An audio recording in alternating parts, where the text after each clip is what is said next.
So November is, of course, Financial Literacy Month, and we have Clinton Wilkins here. He is amazing. He is a senior mortgage advisor, so he is going to be able to answer all those questions because I know people have questions. Of course. The market has been hot. People are wondering what should they do. So let's get into it. So what exactly is Financial Literacy Month? Like, what should we know? Well, it's November, and I think 2020 has been a challenging year for so many people. And, you know, specifically here in Halifax and Atlantic Canada, it's been so busy in terms of real estate and mortgage lending. But bring it back to November and Financial Literacy Month. You know, I think it's a great time to really look at your finances. You know, going into the holidays can be a challenging time. And going into 2021, we want to make sure that, you know, all our customers really are in the best financial shape possible. And I think it really comes down to when you're buying a home, it's the biggest purchase of your life. It is. And getting a mortgage is the biggest debt. And during Financial Literacy Month, we're really talking about income, assets, and credit, and how does it really impact you? Okay, because you're actually going to be doing a talk just on this, which is, it's so nice. So what are some of the questions people ask you? What are the top ones? Well, we usually get a lot of questions around income, you know, a lot of questions around self-employment. You know, there's so many nuances. And I think that's really what makes mortgage professionals so important, especially during these times. There's so many differences from lender to lender. And, you know, a lot of customers are asking us about credit. I would say that's probably the #1 question that we get asked. You know, I think a lot of consumers just kind of go along. They assume that they have good credit. No one really monitors it. But there's so many great solutions. There's free credit monitoring apps out there from Borrowell and from Credit Karma, and I think that's a great place to start. And, you know, when we go through things like pre-approvals, we really do look at the credit. And, you know, sometimes there's challenges. You know, either people have had challenges in the past, and sometimes there's errors on the credit bureau, but, you know, coming to an unbiased mortgage professional like myself or someone in your area, we can really help you make sure you're prepared, so when you're making an offer on a home, you know you're secure. Okay, let's say they go and meet with you, and they're just not there yet.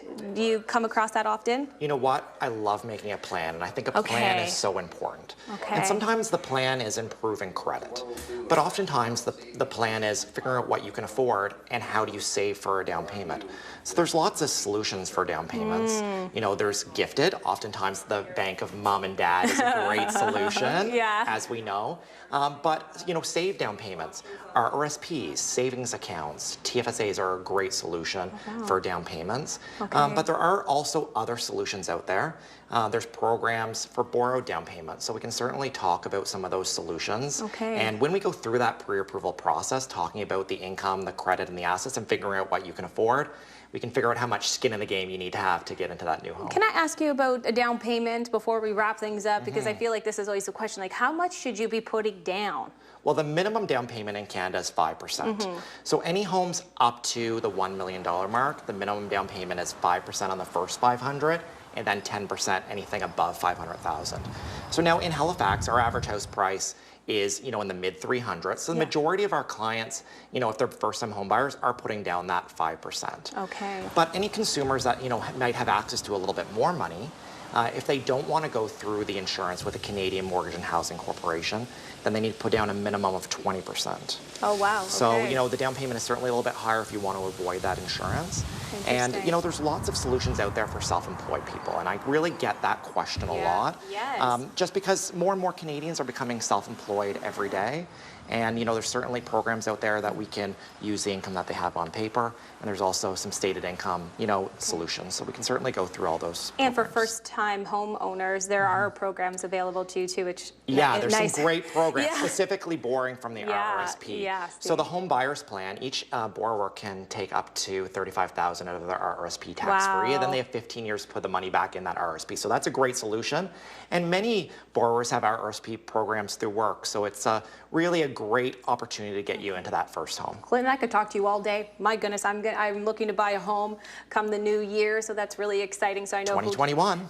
Well, because you know 2020 hasn't been fun, let me tell you. So 2021 is something to look forward to, 100%. and I'm excited to come and chat with you. So for those who want more information, I know where to find you. Where can they find you? I think the first step is really visiting us online at teamclinton.ca. You know, we help consumers all over the country. We have lots of military clients. We've moved all over, and certainly check us out.